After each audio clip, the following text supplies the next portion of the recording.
আসসালামু আলাইকুম প্রিয় বন্ধুরা, আপনারা কেমন আছেন? আমি আপনাদের মাঝে নতুন আরেকটি ভিডিও নিয়ে এসেছি।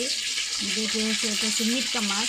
আমরা কেটে পরিষ্কার করে ধুয়ে নিয়েছি, আমি চাক পিস করে দিয়েছি। আর সামান্য কিছু উপকরণ দিয়ে মিটকা মাছটা রান্না করে নিয়েছি। পেঁয়াজ কিছু, কাঁচামরিচ কিছু আর টমেটো কিছু আছে, আর এখানে সব মশলা আছে। চলেন আমরা দেখাই রান্নাটা। প্রথমে কড়াইতে তেল দিয়ে দিয়েছি, তেলটা গরম হয়ে গেছে।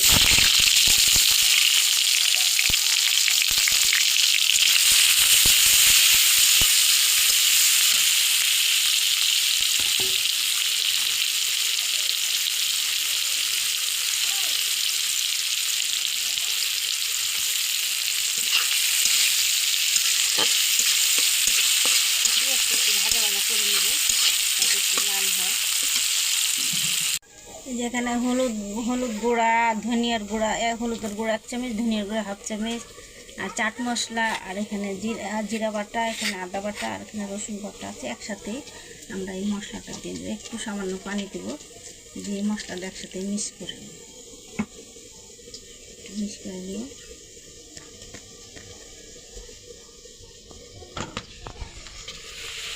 এখানে পেঁয়াজটা ভাজা হয়ে গেছে, এই মিক্স করা মশলাটা একসাথে দিয়ে দেবো।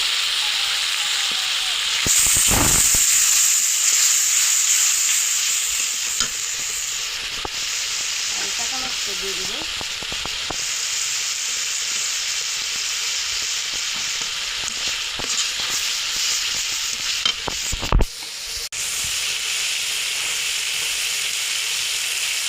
আমরা একটু লবণ দেবো পরিমাণ মতো।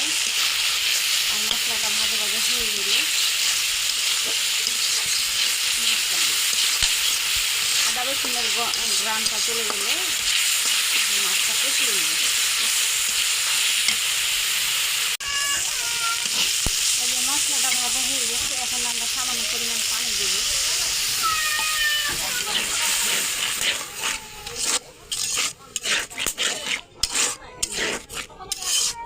মশলাটা কষানো হয়ে গেছে, পানি দিয়ে এই মিটকা মাছটা এখন আমরা রেখে দিচ্ছি। এখন আমরা এখানে কষানো মশলা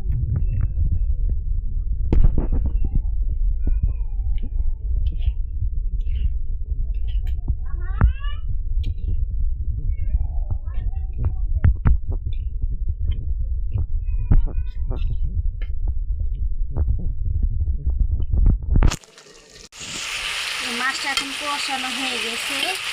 এখন এই যে আমরা টমেটোটা কেটে রেখেছি একটু মোটা সাইজের করে, এই টমেটোটা আমরা এখন দিয়ে দেবো। তখন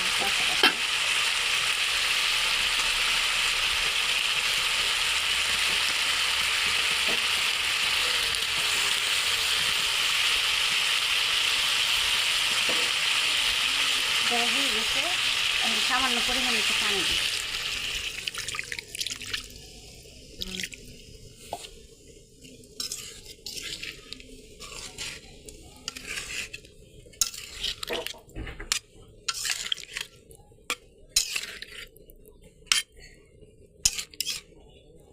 এখন আর নাড়া দিব না, ঢেকে দিব।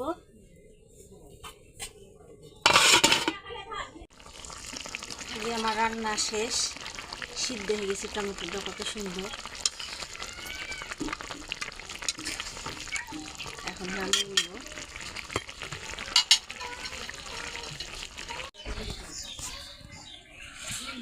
এই যে আমার রান্না করা শেষ, টমেটো দিয়ে মাছ কষা। আর আমার ভিডিওটি যদি আপনাদের ভালো লাগে, লাইক সাবস্ক্রাইব করে দিবেন।